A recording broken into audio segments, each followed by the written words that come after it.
to the Investing with Prince show, folks. In today's show, I have a very special guest with me. His name is Ross Alex.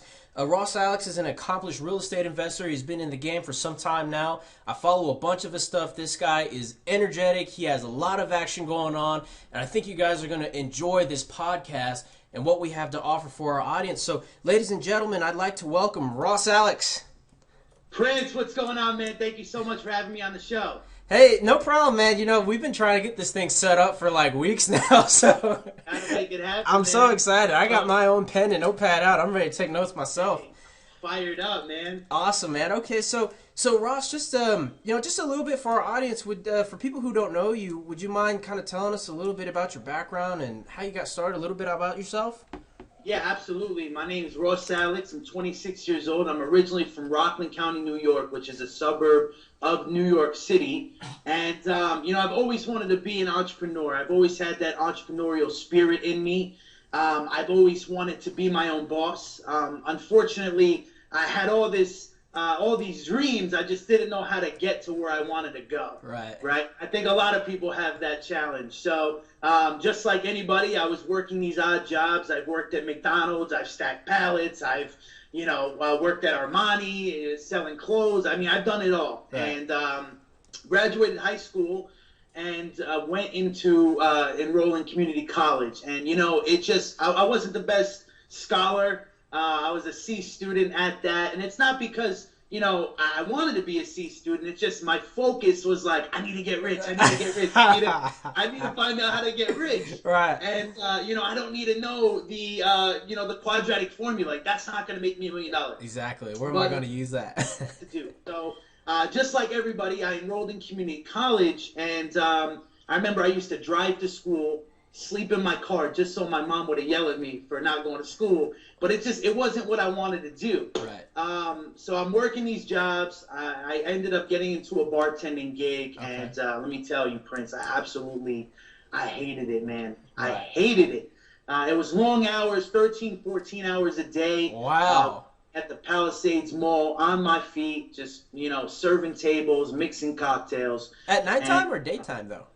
Nighttime. So I'm going to, I'm trying to make all these things happen, and then I'm going into work at 5 o'clock to work till 2:30, 3 o'clock in the morning. Ah. So, it came to a point, Prince, where I didn't know what to do. Right. I did not know what to do.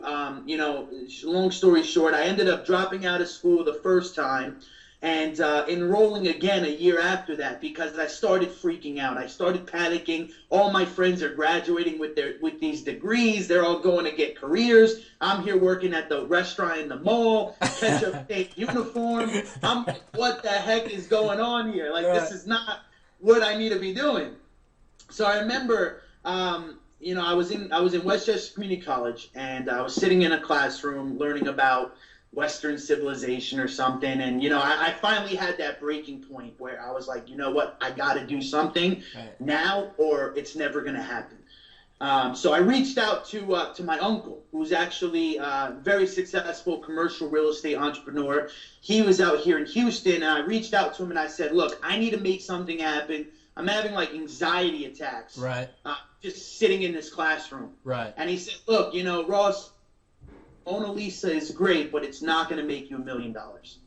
And when he said that to me, I had this like burst of energy, and I stormed out of that classroom. Professor's like jaw dropped, looked at me. Where you going? What's going on here? I was like, I'm done. I'm done with this. So he tells me about this seminar in Vegas. After talking to him, and he's like, look, I go to these seminars on a yearly basis. We're going out here to Vegas next week. You should come. Right. I'm like, hell yeah, I'll come. Vegas? Yes, I'm in. I've never been to Vegas. And he tells me it's this life-changing seminar. I'm going to love it. So, okay, great. I realized that I didn't have money to get myself to Vegas or pay for the seminar. So I asked him, I said, look, can you help me out? He says, yes. You know what? You show up. I'll pay for the flight. I'll pay for the admission to the seminar. I'm like, okay, awesome. So I get on this plane. I'm going to Vegas. I'm thinking I'm going to be living the high life, actually get in the cab and It was this off the strip hotel, the Alexis Park Hotel, like the Rope Hotel. And I'm like, this is not what I thought it was going to be. But anyways, I went to this 3-day seminar, ended up having to call out of work from Vegas. For those of you that have worked in the restaurant industry, you know it's like really difficult to get out of work, demanding business. So I go to this seminar, completely changed my life. It was taught by a guy named Marshall Silver. He's like this millionaire hypnotist guy that teaches you how to become rich using like neuro-linguistic programming and hypnosis. And it was like the first kind of event like this I've ever been to in my life. So I'm meeting all these entrepreneurs. I'm like, this is it. Like, this is it. I'm going to go make $1 million. At the seminar, I met these two kids. One name was Eric, one was named Amir. And I told these kids, I said, I'm going to go to Houston. I'm going to flip real estate because I was talking to my uncle about it. And I'm going to make $1 million. And they said they were from California. They had took a one-way flight into Vegas. So we just so happened to meet up. And they said, well, if you're going to go to Houston and make $1 million, then we're going to go to Houston and make $1 million also. Dude. So I said, okay, well, let's all go to Houston and make $1 million and get rich. Right. So I fly back to New York. I'm so fired up. I'm like, this is it. I'm going to be rich. I tell my girlfriend I'm moving to Houston. We're moving to Houston. She says, I can't go to Houston right now. I say, okay, well, I'm going. Next week. We out. I tell my mom, so I kiss them both goodbye. I pack one bag. I take a one-way flight to Houston, which my uncle paid for, and now I'm here. I'm like, I'm going to go make $1 million. Yeah. Turns out it didn't happen as fast as I thought it was going to. I ended up here, new city, huge city. Oh, yeah, that's big. So Texas also. Yeah, I'm in Dallas. Dallas. And I'm all here by myself. So I'm like, what am I going to do? How am I going to make $1 million? So I start Googling real estate, and I find all these events and all these networking clubs and real estate clubs here in Houston. And I found myself at one place called the Wealth Club and one place called the Rich Club. It's the Realty Investment Club of Houston. And I go there and I start meeting all these people that are in real estate. And I'm telling them, my name's Ross Alex. I'm going to go make $1 million and flip 100 houses. I'm the prodigy. That shit crazy Prince, this New York kid coming into Houston. I heard guns cocking. What the heck is going on here? Who is this guy? Who let him in here? But yeah, man, I started going to these clubs. I started going to these networking events and putting things together. A week after that, or 2 weeks after that, Amir and Eric actually showed up in Houston. Okay. So now we're all here. We call ourselves the Vegas team. We're all just these entrepreneurs just trying to make it. And, one thing led to another, and I was able to get into my first deal within the first 2 months of being here in the city. Wow. And I was actually working at the time because from my New York restaurant to the Houston location. So I'm bartending here, and, while I'm doing that, I'm like talking to sellers, doing a whole bunch of stuff, running to the bathroom, asking, hey, I got to go to the bathroom. I'll be right back. Meanwhile, I'm negotiating a deal. So I struck my first deal 2 months into being here, learning the strategies, literally like living at the real estate clubs, man, reading everything under the sun. And I made it happen, man. I built a team, and, fast forward now, we've done upwards of 50, 60 deals. Fix and flip deals. Oh my gosh. I thought I was doing something. Hey, man, it's a crazy story, man. So, that's interesting. So, Ross, man, there's a couple of gold nuggets I saw in there. So, one question, why Houston? My uncle was here, and he had been here for about 10 years in the commercial game. So, he kind of was like, look, if you come here, I'll put you onto the game. Okay. Okay. It really wasn't that much so. I do look up to him as a mentor, but it was more like, hey, you need to go here, you need to go here, you need to go here. And he had already done some stuff here. So it was kind of like, hey, this is the market. You can play ball in. You can make this happen. It's more affordable for the listeners right now who are from New York. It's like 100 times more expensive. The truth is, man, if you're under 25, you're living with your parents. So, true. Yeah. It was the first time I could get my own apartment and, just leave the nest. Right.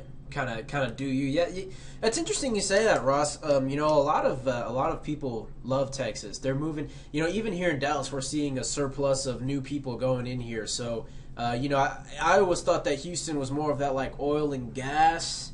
I always thought Dallas was kind of like that financial district with the Cowboys too. Austin, I'm not really familiar. Oh yeah, tech. Austin is tech. Yeah. Yeah. No. Austin's just a fun place. It is. I mean, it's a concrete jungle out here, man. I'm not gonna lie. It's a huge city. It's really spread out. It's definitely like a cultural shock. I'm used to like mountains and rivers. Yeah. And, regular seasons. Yeah, the seasons. Right? They're telling me it's full right now. We're in October. It's 90 degrees. I know. I'm over here. It's the same thing in Dallas. You know, and that's really interesting, Ross. I think it's interesting how you took a leap of faith based off a seminar you went in Vegas and then hopped on a plane next week, told everyone goodbye, and came here to do real estate, and you didn't even know what was going on. And, you know, I think that's important for a lot of the viewers because, you know, a lot of the viewers, they pick up a book, or if they even get the book, but they don't do anything with it. And you took it to like a whole nother level. You like said, okay, I'm just going to hop into another city later or now, and then I'm going to educate myself on there. So that's, you know, that's awesome, man. That's great. So you currently got into the fix and flip. You're kind of doing that. Could you kind of open up our eyes a little bit more into that world? What does that look like? Absolutely. So my company, my investment business is called Christian Ross Property Solutions, and we focus on fix and flip properties at $250,000 and under. So we're going out here, we're doing off-market stuff where we're going directly to sellers and using postcards, using yellow letters, and negotiating the deal ourselves. We're buying HUD deals. I buy a lot of HUD deals, a lot of MLS deals. A lot of people, you know, MLS right now is not what it used to be, and a lot of people think that you can't get a deal on MLS nowadays. The truth is you can. They're rare, but every so often one pops up. So I have a team of brokers that is always, you know, scoping out what's going on HUD and all of those platforms. And we buy the properties. We use private money, so we're always raising private capital. I have a ton of private investors that are looking to get great returns on their IRAs and their, you know, savings accounts. And we're funding the deal. I put my crew on the job, and we go ahead. We do what's necessary. Usually the products that we deliver are pretty much like brand new houses. We're not just, you know, doing some paint, doing some carpet here. I mean, we're doing, you know, AC, roof, all the capital expenses if it needs to be done. So we're all about delivering quality products, right? And then selling them for retail on the market. Okay. So, you know, I'll buy it, let's say $100,000. I'll put $20,000 into it. We'll sell it for, let's just say, $190 on the market. Okay. And, you know, there's a lot of questions to spin off of that. Now, Ross, are you following 70% of ARV minus repairs equals your purchase? Okay. Yeah, okay. I do. I used to be a little stricter when it came to that. In the market that we're in right now, I think it's a little more difficult than it used to be getting those 70% deals. I'm finding that too. That's interesting. Yeah. Especially if you're doing like a HUD deal or an MLS, like something that's listed on market. If you're doing an off-market deal, I mean, you know, by all means, you can stay strict to your numbers. Right. I've done rehabs all the way up to about, I'd say, 77 to 80% of the ARV, where we've done like a rehab job on it and then sold it retail. Like right on the border of like, this is a rental property, but we're gonna fix it. Try and resell it. So that's interesting. Because the current one that I have working out here in Dallas is also at 72% mark of ARV. And when I asked my partner, I was like, hey, why are we not doing this at 70%? He said, well, hey, you know, this is Texas. It's going to sell anyways. So I think that you're right. The market kind of situation sometimes. You know, I also found it interesting, you know, for the viewers, a lot of like when you go to these RIAs or read these books or go to these seminars or go to these courses, a lot of them are taught like direct mail, bandit signs, just all these guerrilla tactics, driving for dollars. I mean, could you touch a little bit how MLS and HUD? I mean, how? That's interesting. Yeah. So when I first got started and I came to Houston, I went to these RIAs. I started reading, and I found out that I needed to have a team. Right, I needed to have a team. Teamwork makes the dream work. So I identified 4 people that I needed on my team to make this business come to life. I didn't have any cash. I didn't have any credit. I had a negative bank account and a 450 credit score. So I needed to make something happen. Right. One of those players is a broker. So I aligned myself with the broker who's had like 20 plus years skin in the game, buying houses for investors. So he started sending me deals, right? So I encourage all the new real estate entrepreneurs or anybody that's looking to play in the on-market game is to get in a broker that solely works with investors, and they get those, like, call them pocket deals, if you will, where they hear about a deal and boom, like it's already like, being worked on. It's already getting contracted. So that's kind of what I stepped into. With those HUD deals, they're kind of like auction style. So, I mean, look, Prince, you're not going to get home run deals all the time doing these types of deals, right? I would tell anybody, in addition to what you're doing, play with the on-market stuff. If you find something good, whether you're on Hubzu or HUD Home Store, but the off-market world, like, it just can't compete.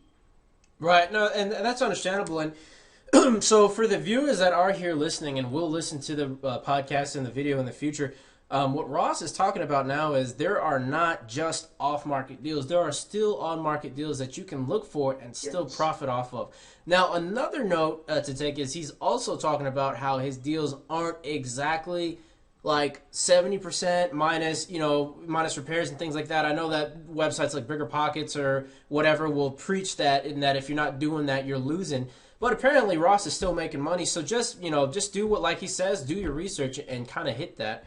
I kind of. Oh, go ahead. I'm sorry to cut you. Can I just add something there? Go ahead, bro. Just a disclaimer to everybody out there.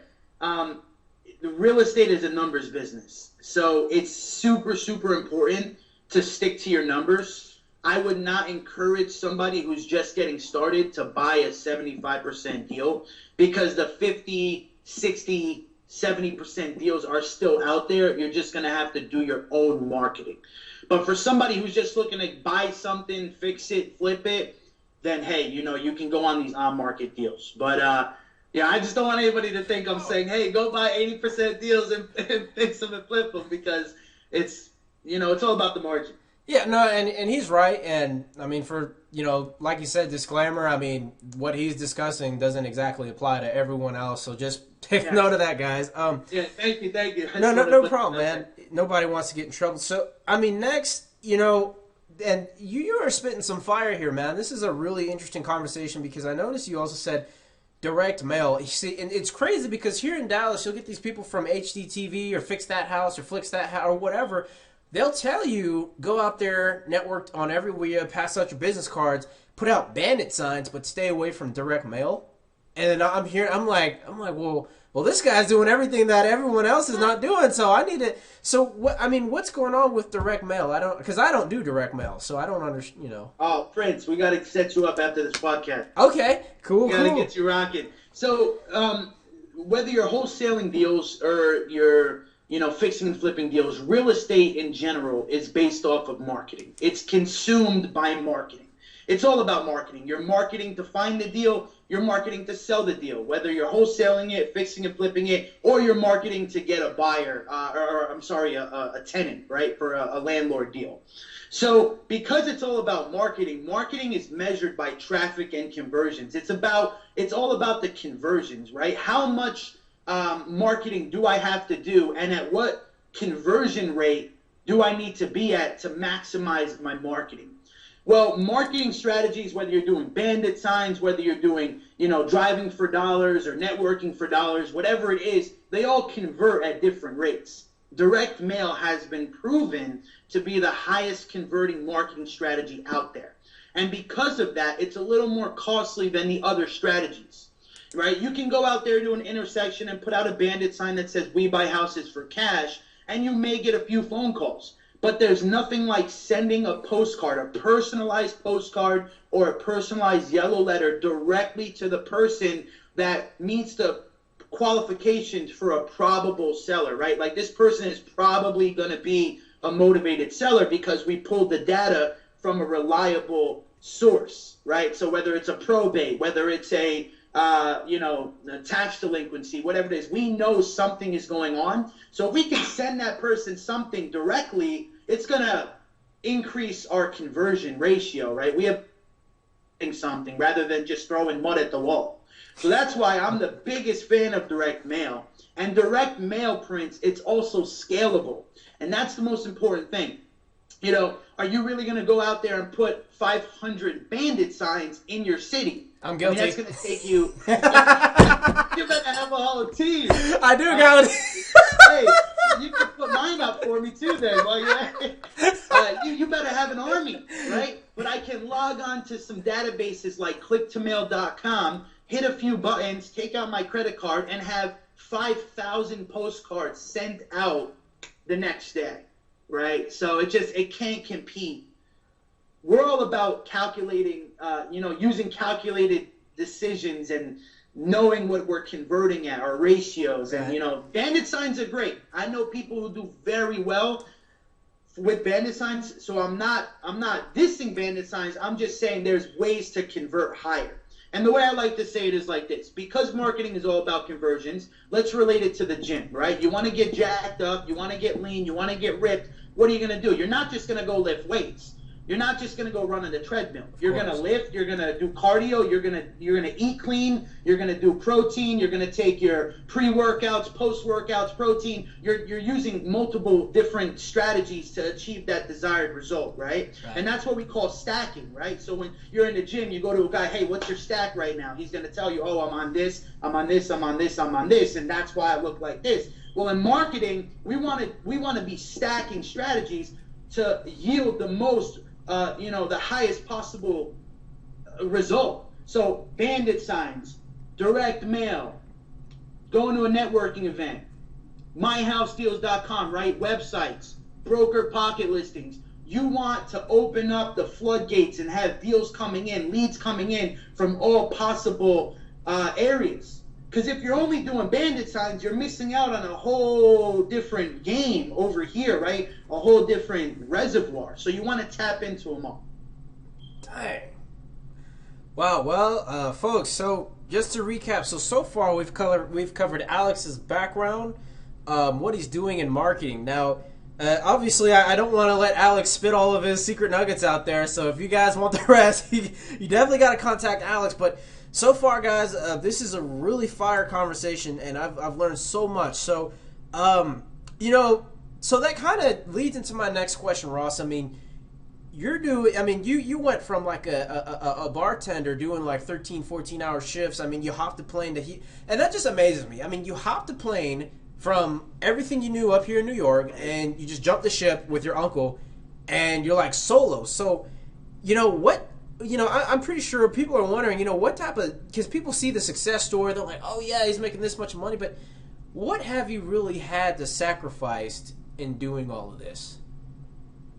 Man, that's a great question, Prince. I think for any aspiring entrepreneurs or, people that want to be in their own business, sacrifice is one of the biggest components of your success. It's like, Robert Frost, The Road Not Taken, that poem, two roads diverge in the yellow wood. You can either go right or you can go left, right? And the right path might take you one way and the left path might take you another way. The path to success requires certain sacrifices. I'm 26 now, so not too long ago I was going to all the rave festivals, all the clubs, all the bars after work in that industry, drinking a lot of alcohol, partying. You sleep until 2 o'clock in the afternoon. I mean, and that's just not the recipe for success. It just doesn't work. You just can't do that kind of stuff. So once I started disciplining myself, I cut all that stuff out. I cut all the negative people out of my life. Turns out they weren't real friends anyway. Because when you move away and you start start your own business, people just don't even want to know you anymore. What's that? What's a business? We don't need those people. But so I would definitely say, reading more instead of watching TV. I just actually got my first TV not too long ago. Right. Studying, right? Studying. I think that education is single-handedly the most important component to your success, and it's interesting because I'm not the biggest fan of like traditional like schooling, not including like the core, but all that advanced calculus and whatever. But so I'm not the biggest fan of that. But in your business, you have to become the master at whatever you're doing, and becoming the master is going to require a lot of education, a lot of skill. So I think studying instead of doing that stuff. And look, if your friends are like, hey, you want to go to the football game on Sunday? Look, you want to focus on the income producing activities. I'm a big fan of entertainment and enjoyment and all that stuff. But making money is not difficult. It's just different. It requires different disciplines. You got to do different things, and one of the most interesting stories of people who have achieved massive success is this 24-year-old kid who sold Oculus to Facebook for over $2 billion. And I don't really know his whole story, but I guarantee you throughout his teenage years he was putting in the work.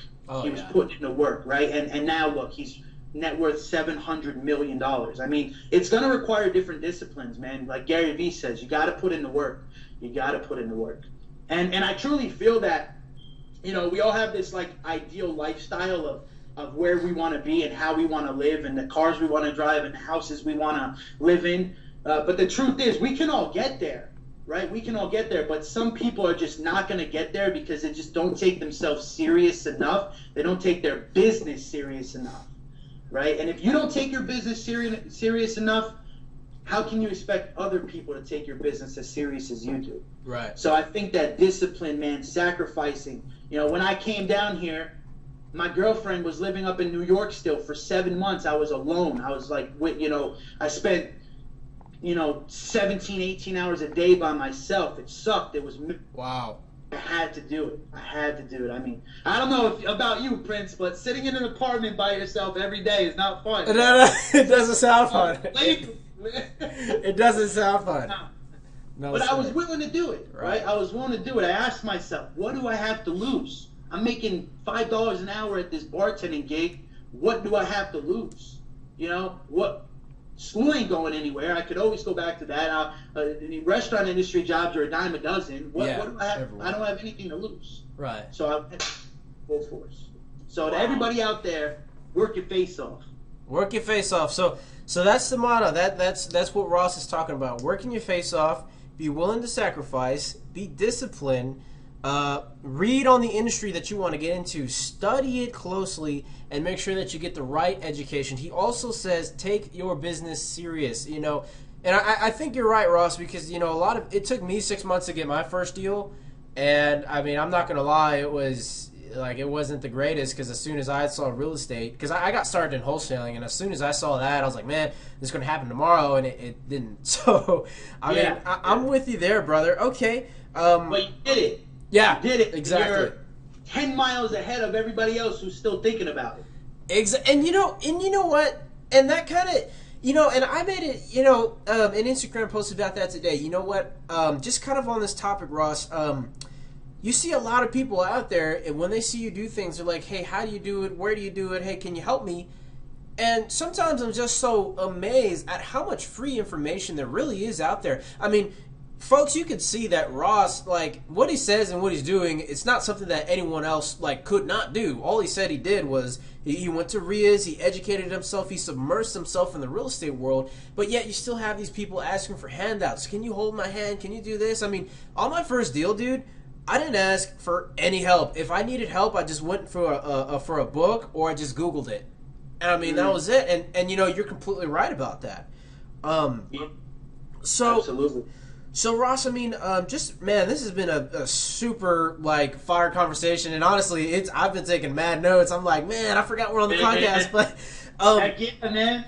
So, real quick, Ross, so for anyone looking, for our viewers here, and I know that we have a ton of them, for people who are looking to get started, or maybe they don't know where to go. I mean, do you have, any advice, books, courses, educations, certain meetups? Where should people start? Yeah, absolutely. So I kind of created this like 3-step formula of success, right? That anybody can do it. I know most of our listeners here are all real estate, interested entrepreneurs, or they're doing deals, or they're getting ready to do their first deal. But, for anybody, any industry, whatever you're in, there's a 3-step system that I created. Number 1 is identify what you want, right? You can't get to where you're going if you just don't know what you want. It's so important to be a plan setter, to be a goal setter, to have your days mapped out, have an agenda, so it's just not an open-ended conversation all the time. Like, you go into your car, you get in the car, and you just drive. No GPS, no destination.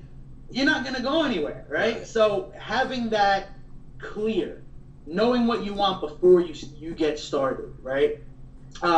So for me, my why, my reason for wanting to do this is, so I can provide for my family, so I can spend more time with my family, so I can get all my family members out of their JOBs, right? I can live lavishly. I like luxury. I want the Lamborghinis. I want that stuff.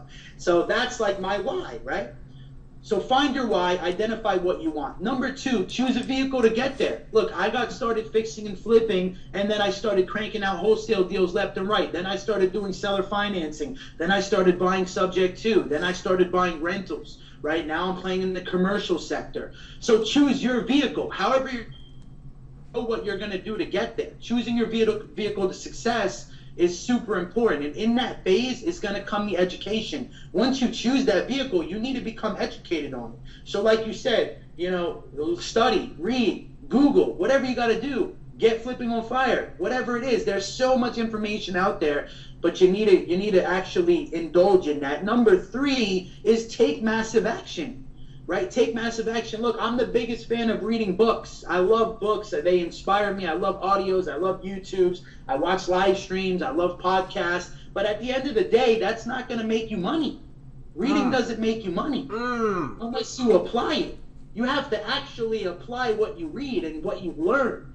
So step number 3, take massive action. Get out in the field. The other day I made a Facebook post and I said, you can read car manuals all day long and study schematics and what engine blocks look like and this and that for a whole year and still not know how to, be a car mechanic until you get under the hood and you see what it actually looks like. Right? So there was so much in the field lessons and trainings and mistakes I've realized I've learned from these mistakes that I've done once I got out there, So it's like, okay, you can read about how to know if you need to fix a roof. But if you're just looking at pictures all day and reading paragraphs, it's not going to help you. You got to go out there and see what a real roof looks like, what a damaged roof looks like, right? Deterioration, you need to actually see it. So get out there, take massive action. I think too many people spend too much time in the consumption phase. Like all they want to do is go to seminars. All they want to do is go to networking events. They just want to learn, consume, read, because it makes them feel like they're doing something. But being busy does not mean that you're producing. So you need to start focusing on the production. And that's why my mentor always tells me, look, if it doesn't make you money, don't do it. If it doesn't make you money, don't do it. Focus on those income-producing activities. Focus on actually applying what you're learning. And I'm all about the education. I'm an educator myself. Read something, go do. Read something, go do. Right? The other day I'm at the dentist. The dentist was my age, 26. I'm like, how the heck are you a dentist already? So she's getting ready to take the drill out and do. I'm like, can you do this? Like, I'm nervous here. Like, have you ever done this before? But what do they have? They have residencies where they practice on patients, right? They do years and years and years of practice before they go live, right? So you want to set yourself up for success. Success loves planning.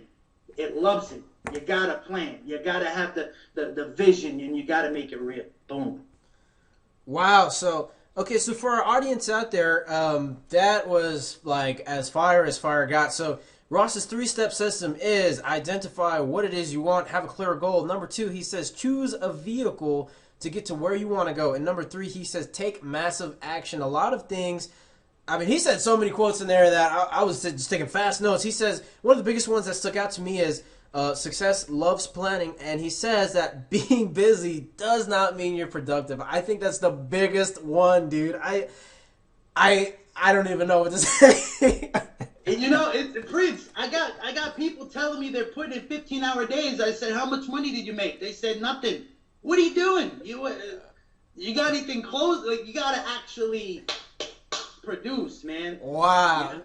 And you know, just to kind of take a step view. I mean, if you guys follow Ross's Alex like social media stuff, I mean, I know I do. I was on the dude's webinar. I was on his Facebook. I was like on everything. I mean, Ross is actually out there in the field. And one of the things that he says is, you know, one thing that stuck out to me is if you're in the business of real estate, you want to make sure that you're always like picturing yourself or taking a picture with you in the field so people can actually see that. And this guy is like in the field every day. Every time I'm on a Snapchat, this dude is like at a house. He's at some meeting. Is doing some education thing. And I'm like, man, you know. So, anyways, Ross, I know that you said you had short on time today. So, man, I mean, the last thing, you know, how could people contact you, find you, get in touch with you, get in touch with some of your education materials that you have? Yeah, absolutely. So you guys can all follow me on Facebook.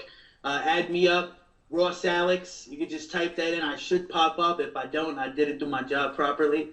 You can email me, flippinginaction@gmail.com. Or you can head over to my website, fliponfire.com. I actually did a free webinar. It's 2 hours long. I cover the entire house flipping business from a bird's eye view. You'll literally watch this webinar and understand the ins and outs of the business, marketing, evaluating, analyzing deals, the whole 9 yards, raising private capital.